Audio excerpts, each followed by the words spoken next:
We're heading towards one of the biggest years of the season in downtown Fresno, and the Fresno Grizzlies are feeling good coming off of a great road trip to Southern California. Welcome to In the Den. I'm Tim Slack, the voice of your Fresno Grizzlies, and so excited to be with you today as the Grizzlies, again, coming off of a great trip down to Lake Elsinore, started the second half, and Fresno dropping two of the first three games at home, but then they head out on the road and took three of the first four games here in Lake Elsinore. The Storm already have punched their tickets, so a playoff team that the Grizzlies are brushing up their skills against. Today we're going to talk to Carter McEwen, get a little inside look at the guy who runs a lot of the analytics for the Grizzlies, learn what it takes to do his job and how he helps the club perform. And we're going to get you ready for a big week at Chukchansi Park, as we have not one, not two, but three fireworks shows this weekend as the Grizzlies host the Dodgers single-A affiliate, the Ontario Tower Buzzers. But first, let's take a look at that great start to the week that the Grizzlies had here at the Diamond in Lake Elsinore. After a month in the Central Valley, the Fresno Grizzlies ventured down south for their first road trip of the second half, looking to maintain their sterling record away from Chukchansi Park. It's game one of a six-game series in Lake Elsinore. 0-1 pitch, and he pulls it on the ground through the right side. A base hit. Andahar will stop around second as Bilecki quickly gets it in. But there's the first hit of the night for Fresno. Castro's first pitch, and Klein jumps on it, flares it out to left field. Sprinting in is Lott. It's going to drop in front of him. Brito had to hold up until it fell, and he will score. RBI single for Matt Klein makes it 2-0 Fresno. Everybody else up 90 feet. Jeremy Siriaco with 2 on and 2 out in the top of the first. And Siriaco yanks it down the third baseline, fair, into the left field corner. Klein scores, Renzullo behind him, and Siriaco greets the new pitcher with a 2-out, 2-run double, as the Grizzlies have scored 6 in the first to start this series in Lake Elsinore. 94-0-2 breaking ball, cut on and miss, strike three. Now Parker starting to feel it confidence-wise, his fourth strikeout. Starting to get a little swagger as he walks around the mound as well. 2-0 pitch, and Fry grounds it softly to the left, fielded by Renzullo. Underhand flip to second for one. Delise the turn in time, double play. Renzullo flipped that one at least 45 feet. Underhand tying run on second. The pitch, and this is lined to short. Andahar stabs it on the line. He made the catch. And Crooks, used from the stretch, delivers. Swing and a miss. He got him. It's a glorious Tuesday night. The Grizzlies are victorious, and they hold on to beat the Lake Elsinore Storm 6-4. 0-1 pitch, and Thatch lifts it high, back to left field. Grego backpedaling, trying to get behind it and underneath it. He'll make the catch. Reyes will tag and score. The throw goes to second, and the Grizzlies are on the board first. 2-1 pitch, and Fossum crushes it deep left field. There is no doubt about it. Way out of here, over the left field wall, to the left of the shed that's probably 50 feet beyond the wall. And Fossum crushes the home run, his 7th of the season, 6th in the month. And the Grizzlies have tied the game at 2. The first hit of the night for Fresno is a big fly from Kyle Fossum. And this is a 2-2 game. That thing was demolished. Payoff pitch to Bilecki. That is right there, called strike three. Fastball froze Bilecki at the knees, and Easton Marks with his second strikeout gets the first out of the second. Ahead of Willis, 0-2. The pitch, swing and a miss, strike three. Easton Marks made Willis climb the ladder.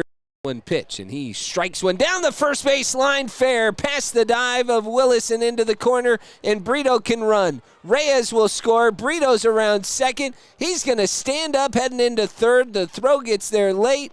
It's an RBI triple for Roldy Brito, and the Grizzlies regain the lead in the third inning.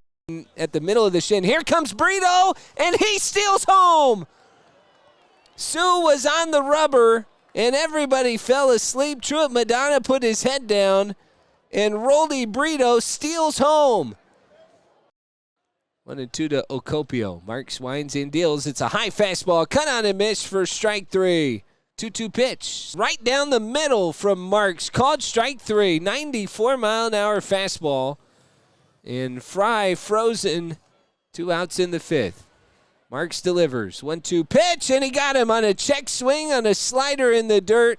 Easton Marks finishes 5 sterling innings in his first professional start, and he didn't allow a run since the first. 2-0 to Andahar, and he skies one. Popped up on the right side. Willis coming towards the dugout. In front of the dugout, makes the catch. Here comes Siriaco. Nobody's there. Siriaco scores. They call the out, and Willis dropped the ball on his way, so he didn't even have it in his glove. But Jeremy Siriaco just scored on a pop-up right in front of the Lake Elsinore dugout. 2-2. Breaking ball. Called strike 3. It's a glorious Thursday night. The Grizzlies are victorious. And after a stellar first career pro start for Easton Marks, Seth Clausen gets the final 7 outs here in Lake Elsinore, and the Grizzlies regain the series advantage. For 25 years, the heart of summer has lived right here in downtown Fresno. And now, baseball is back. Celebrate 25 years of memories at Chuck Chansey Park with the Fresno Grizzlies. Bring everyone with the friends and family ticket membership for just $149. Or catch the action all season long with the ballpark pass, just $99. 25 years downtown, and the best is still ahead. Fresno Grizzlies baseball, it happens here. Welcome back to In the Den as we are on the road this week, and one of the busiest guys while we're on the road, whether we're home or road, I should say, the Grizzlies and the Colorado Rockies technology assistant, Carter McEwen. Carter, thanks so much for joining me. Thank you. It's a pleasure. First year in Fresno. You're an East Coast guy, so give people a little bit of an idea of your background. Grew up in the Philadelphia area with the Phillies organization in Florida last year and just joining the Rockies this year. What do people need to know about your background and your way to the Rockies? Yes, sir. So I grew up in Havertown, Pennsylvania. It's about 10 minutes outside of Philadelphia. I kind of got into baseball by becoming a student manager at my school, St. Joseph's University. Got into that in a funny way, so I randomly just happened to live in a suite with all the guys in my grade that year, so they kind of looped me into becoming a student manager, and next thing leads to another, and got my job with the Phillies after graduating, go down to Florida on very short notice, and obviously from there I kind of really realized how much I really wanted to work in baseball, so applied for the Rockies, and next thing you know I'm here, so it's been awesome. What was the draw for you about working in baseball and specifically with what you do? We'll explain it in a second, but what made you fall in love with the job and working in baseball? I would say, so since I lived with those kids in my grade in college, I realized how serious people took baseball, and obviously everyone has these dreams of becoming a major leaguer, and I thought it was pretty cool to be able to help them, give them whatever information they need to go out there and perform at the highest level possible and help them develop and to become what they want to become, or what they wanted to, I'll rephrase that, become the guys that they thought of in their dreams. So like to help them progress and eventually reach their end goal. That's something that meant a lot to me, and yeah, it's cool to have an impact like that, I think. So it's all kind of about helping people accomplish their dreams, and obviously I was never good enough to play on these fields, but so little kid Carter would be excited that I'm just working in it in general. So we'll talk about how you do that and how you get to help people. So Rocky's technology assistant, people at home might see you flying around the ballpark setting up cameras, but you're collecting a lot of the data that the players use to figure out how they perform, and you work with the coaching staff to help translate that data. What's kind of the main tent poles, if you can kind of condense your job into a nutshell, and what kind of direct impact do you have with both coaches? Yeah, so not obviously, but before the game, like when we first get there, the first thing that I'm doing is sending out the pitcher report of the opposing starting pitcher. I try to be a day ahead on that, or at least just get it if we were facing the guy today a little early, just so the guys have time. So we're picking up on all things, whether it's data points, certain tendencies and usages, and where they like to attack opposing hitters, and then overlaying that with video so our guys can get a feel and kind of visualize what it'll be like in the box as they're facing them. So making those reports are something that's really important for what we do, because that gives our guys the best chance to go out there and succeed and prepare. Kind of when I'm done with that, we'll transition into the bullpen side. So every starting pitcher will, usually 2 or 3 days before their start, will throw a bullpen just to get loose and get a feel for their stuff. And what I'll do there is we'll bring out our portable TrackMan unit and a high frame rate Edgertronic camera, so we can give that data to the guys in Denver or Brownie so they can make changes right away on these guys. And I think a big aspect for me in that job is to have some feel about it.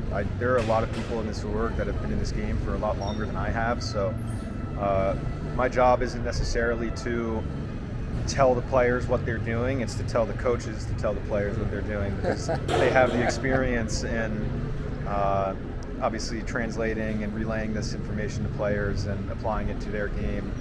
But at the same time, I understand the data and the metrics of everything, and once I articulate that to the coaches and they use their experience and their coaching feel, I think that's how we initially try to get guys better. After bullpens, we do the hitters meeting about the report that I was previously mentioning, which is really fun because Jonesy does a really good job of applying that. We have a really cool setup down there in the truck too. It's probably a 10 by 10 TV, really big, whatever it is. But and then after that, I'm going to set up my 10 handheld video cameras for the game. Go out to the pool in center field, get that's our center field angle, all around the ballpark. And after the game, you collect that footage and you'll kind of overlay it with the data tracking file. And during the game, actually, we're creating the time marks for each pitch. So like when the guys are watching it, everything's cut up and there's no downtime between the clips. And then we send out that video to the guys overlaid with the data. They watch it, they can see what's going on in the game. Coaches, it's obviously big for the front office, scouting reasons and stuff. So that's my main day to day. And then after that, you're up late, usually getting that game up. So my day normally doesn't end until, I would say, a little over 2 hours after the game, if that's quick. So, but it's all fun, man. It's all exactly what I want to be doing. And like I mentioned earlier, you feel like you have an impact, and that's all I want to do is make sure that these guys are developing their skill sets to help accomplish their dreams and obviously help the Colorado Rockies get to where they want to be. Well, and it's a lot of fun, I think, watching what you do and how it translates to the game, too, right? And you talk about all the avenues that you get to touch, from the hitters meetings before the game to working on bullpens in the afternoon, then to digesting all that thing. You are one of the latest working guys in the organization, because all that stuff's got to be ready for players in the morning to start their homework and begin their day. What part do you enjoy the most, or what group is not necessarily personalities, but what side of the ball do you enjoy getting to work with, and what's the biggest challenge with that? Yeah, so if you asked me that question before the season, I would say pitching, but I think now with the amount of work we've done in advance, like I really like scouting out the opposing starting pitcher and like picking up what their tendencies are, and it's really cool. So like, let's say you face someone today that has some things in common about someone that we faced 3 weeks ago, then you kind of relay that information to the hitters. You show them video of similarities, differences, and then they go from there and make those changes. And if they need to adapt on the fly, they obviously will. They're a very talented group. But I would say like one of the more favorite parts that I've gotten to do this year so far would be kind of touching on that offensive advanced side. I think it's really cool because like at the end of the day, I'm the one like sharing that information with them, and then I obviously talk to Jonesy, our hitting coach, about everything, and he does a really good job of relaying the information and applying it to their game. So that's a big reason, I think, for our success is our preparation, how we go about everything and take it serious. And a lot of times we don't leave anything unturned, like no stones unturned. So we touch on everything, we get it, and I think that's a really fun part. And just being able to feel like you have an impact on their success, even though I'm not the one going up there hitting for them, but it's cool to give them everything they need so they can go up there and do their thing. So, well, I think the proof is in the pudding in that too. You know, we talked about all the comebacks late in the year where you guys have done a lot of work to research bullpens and give prep there. But this week in particular, the starting pitcher for the opposition didn't make it into the second inning on 2 separate occasions. And that not only talks about the work that you guys have done, but how the players are able to translate that into their games and then go out and execute. Of course. How much joy do you get from being able to see those tangible results? It's awesome. That's all you want. Like, we obviously all want to win. We want to be in the California League Championship, playing against whoever we need to beat. And seeing those guys go up there and succeed and getting that smile on their face and seeing them do their little celebrations on second base, like, that's what makes it all worth it. Because, at the end of the day, they're basically just, their inner kid is coming out when they're succeeding, and that's what I want to see, because that means they're doing their job, because they're succeeding and going about everything the right way, and they're having fun while doing it. So when those things all come to place, it's always a good vibe. Well, and it makes it fun for us. And yeah. I get this question a lot because people always are surprised at different avenues that you could take to work in pro baseball, where for me, the broadcasting thing is pretty much right on the surface of that's the joy and that angle of getting to talk to people about what they do, just like I get to talk to you now.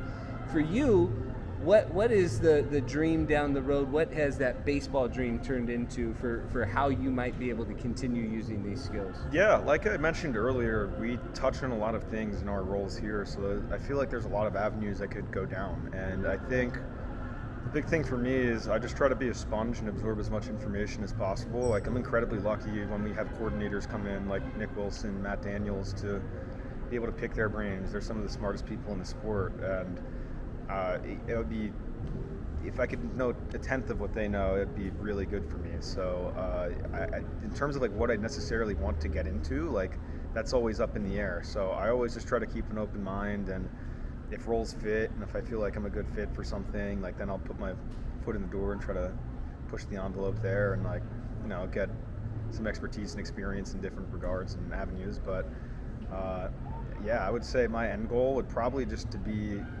honestly, it sounds corny, but like, just be in the game as long as possible. Like, I love it here. It's been fun. Like, I've worked an office job a little bit, like, right out of college. Was not for me. Like, the game brings me joy. Yeah. Just being at the yard every night, seeing people, atmosphere, ambiance, sharing the locker room with Jonesy, Brownie, those guys, and how they're just a great group. So I just Don't think forget Tempe. And Temp, of course, and Galvey, of course. I'm not forgetting anyone, but yeah, I just think being around the locker room, being around the game is just as long as I can do it, I will. Yeah. And end goal wise, I'm honestly a little bit unsure of that now, but I think that's the good thing, because, like I said, I'll just try to absorb and pick up as much as I know and just go from there. Well, I think it also speaks to the fact that one of the things I don't think people understand, first year in the Rockies organization, second year in pro baseball, and how you're able to impact the game and work with players and Yeah. help not just the game but their careers. Exactly. And I mean, that's a special thing that I think is only a minor league baseball thing. Not many other places, even at the college level, do you get to have the sort of interaction that you get to do here. A little bit. I mean, I got lucky in college, so I basically lived with them, but a lot of the verbiage and stuff we were talking about wasn't as game specific. Yeah. So obviously everyone out here is a professional, and their end goal is to make it to the major leagues. When you're in college, not everyone has that Yeah. same mindset, because it's just not as attainable. Once you're here, you begin to see the reality of your dream kind of unfold a little bit. So I think it's really cool to be able to give that information, relay everything they need, especially to people of all backgrounds too. I think that puts it into so much perspective. Like, you got people like Easton Marks, Colorado native, like grew up a Rockies fan, like that's got to be sick for him to be here. And then we have groups of our Latin American guys that they've gotten signed at such a young age, and they've been in our system for a really long time, and they're hungry to get there. So I think learning about how all these guys tick and how they react to certain things and how they perceive this information is something that is much more evident in pro ball than it was in college, for sure. It is pretty cool to see how what feels like a small world concentrated in maybe one locker room has such a global impact. 100%. I think that's one of the coolest aspects of it too. It's you get to ride a bus home after this game back to Fresno with some of the best baseball players in the world, and you go up and look up and down that aisle. I think one of the coolest parts for me is just like figuring out these guys' backgrounds. It's like some of these guys are in college, some of these guys drafted in the first round and out of high school at 19, and some of these guys, like Jimenez, he signed at 16 out of Venezuela. So like figuring all that stuff out, and I think kind of realizing that we're all here for a reason and together, and there's a greater purpose of it, is something that really puts this job into perspective for me and allows me to enjoy it. Well said. Carter McEwen, thanks so much for the time. Thank you, Tim. We got a series to finish off. Bottom of the first, Cole from the wind, and he gets Grego to swing and miss. That was a nasty changeup moving away. 1-1 pitch from Schoolcraft, and Thatch slices one out to left field. This is over the head of Grego, and it carries to the wall. The wind finally worked out in the favor of the Grizzlies as it pushed it right over the head of Dylan Grego, and Tanner Thatch cruises into second. It's his 22nd double of the season, 97th hit of 2026. 1-2 pitch. DeLeese grounds to the right side, past the dive of Willis and into right field. Thatch being waved around, lot to it, but his throw goes to second, and it's an RBI single for Wilder DeLeese as the Grizzlies score first again in this series, and they have done so in all 4 games here in Lake Elsinore. DeLeese, big jump. They throw to first, and the throw is offline, and Willis, all he could do is corral it. DeLeese steals second. What a jump there from Wilder DeLeese. So 1 out now. Kyle Fossum rakes the first pitch out into left field for a base hit. DeLeese jogs home, and it's 2-0 Fresno on the RBI single for Kyle Fossum. And it's a breaking ball cranked out into left field. That is down, and it's going to roll. Renzullo can jog on in. Fossum's digging for second. And Kyle Fossum stays hot. Stop me if you've heard it before. Reyes single his last time. He taps the first one up the first baseline. Fielded by Ocopio, and he throws it away. Coming in to score is Fossum, and the Grizzlies are up 4-0. 1. Quintana shot to third. Diving stop by Renzullo. Pops up, throws low. Picked by Thatch for the out. A terrific play from Carlos Renzullo. Bradley Fry lines one to second. Caught by Brito, and it's a glorious Friday night. The Grizzlies are victorious, and they get their 6th win against the Storm as they win tonight 10-4. A great start by Ethan Cole. 3 hits from both Wilder DeLeese and Kyle Fossum. And the Fresno Grizzlies have taken 3 of the first 4 games here in Lake Elsinore. He's hitting 10 of his last 11 ball games. 3-1 pitch, and Brito scolds it out into left field. Fly ball is falling, and it drops in front of Lawton left. Both runners are going to score. Brito into second. It's a 2-run double, and 3 batters into the game. The Grizzlies have a 2-0 lead here in Lake Elsinore. 1-2 to Bilecki. Newton with it, and the changeup gets him to swing and miss for strike 3.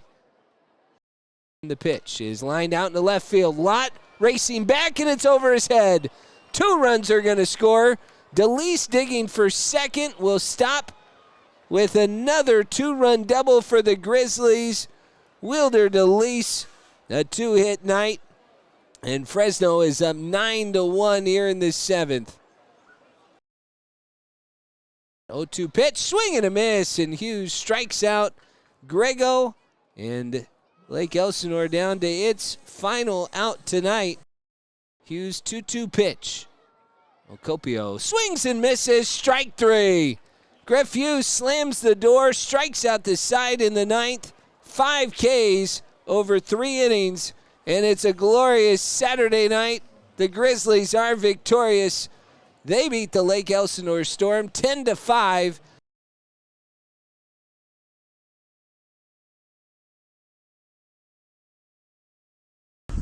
Well, that'll do it for this week in Lake Elsinore as the Grizzlies wrapped up a winning road trip against the first half division winners in the South, and they can't wait to be back at home. I know we get to say that a lot, but Fresno, they're excited to see you as it is one of the biggest weeks of the season coming up at home at Chukchansi Park. The series starts against the Ontario Tower Buzzers, the first ever trip for the new Dodgers affiliate to Chukchansi Park.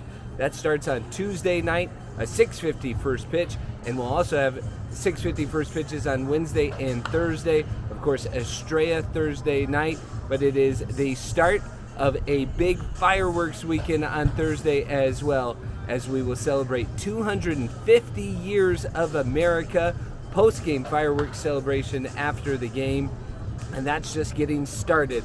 Friday night will be our healthcare heroes and first responders night, Friday night fireworks, and a 7:05 first pitch as the Grizzlies continue that series against the Tower Buzzers. And then on Saturday, it's the fireworks extravaganza for 4th of July. Saturday night, July 4th. If you don't have your tickets now, you better make sure. We haven't sold out yet, as the Grizzlies and the Tower Buzzers will play on Independence Day, a big 250th celebration at Chukchansi Park. It's going to be a spectacular weekend. The series concludes on Sunday, and we'll have pregame catch on the field prior to the 5:05 first pitch, so you can get there at 4 o'clock and play catch on the field at Chukchansi Park. But that is the last time you're going to get to see the Grizzlies at home until July 21st. They'll be on the road for a week, and then they'll have the All-Star break, and then they'll be in Visalia to open up post-break. So you want to come out, you want to get your tickets this week at Chukchansi Park as the Grizzlies and the Tower Buzzers play a big 6-game series, both teams at the top of their divisions heading into the week. I want to say thank you to Carter McEwen for taking time out of his busy schedule and sitting down as we're on the road. But we can't wait to see you at the ballpark this week. Get your tickets now, FresnoGrizzlies.com. On behalf of the Grizzlies, I'm Tim Slack. Thanks so much for watching.